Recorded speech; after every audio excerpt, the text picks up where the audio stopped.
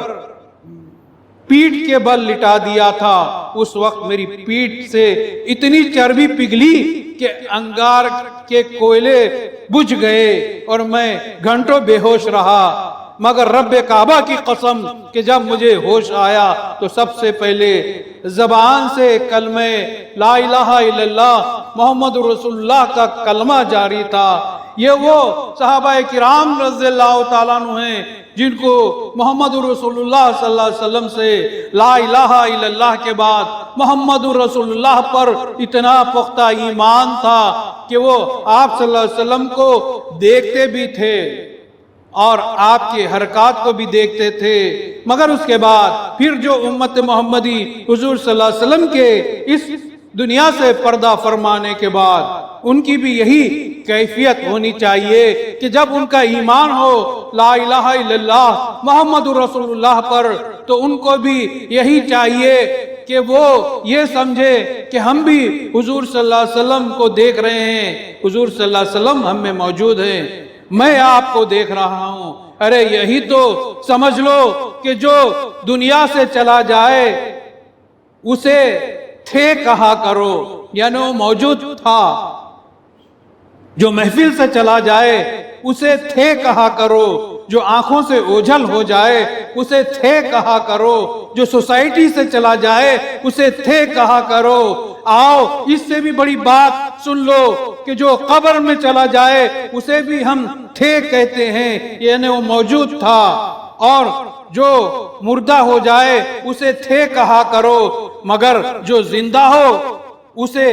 تھے نہیں ہیں کہتے ہیں، یعنی موجود ہیں کہتے ہیں۔ جب رسول صلی اللہ علیہ وسلم ہیں تو محفل میں ہیں، جب رسول صلی اللہ علیہ وسلم ہیں تو کائنات میں ہیں، جب رسول صلی اللہ علیہ وسلم ہیں تو ہمارے قریب ہیں اور ہمارے دلوں میں بسے ہوئے ہیں۔ یہی ہمارا ایمان ہونا چاہیے۔ اللہ رب العزت سے دعا ہے کہ بطفیل رسول مہدی ہم کو رسول صلی اللہ علیہ وسلم کی محبت کاملہ ہمارے دلوں میں بسا دے اور ہم کو اسوہ رسول صلی اللہ علیہ وسلم پر چلنے کی توفیق عطا فرمائے، ہمیں باعمل مسلمان اور مہدوی بنا کر جلائے اور ہمیں باعمل اور مسلمان اور مہدوی بنا کر مارے اور ہمارا حشر رسول و مہدی کے زیر سایہ فرمائے، آمین ثم آمین۔ بارک اللہ لنا ولکم فی القرآن العظیم ونفعنا وإیاکم بالآیات و ذکر الحکیم، انہ تعالی جواد ملک بر رؤوف رحیم۔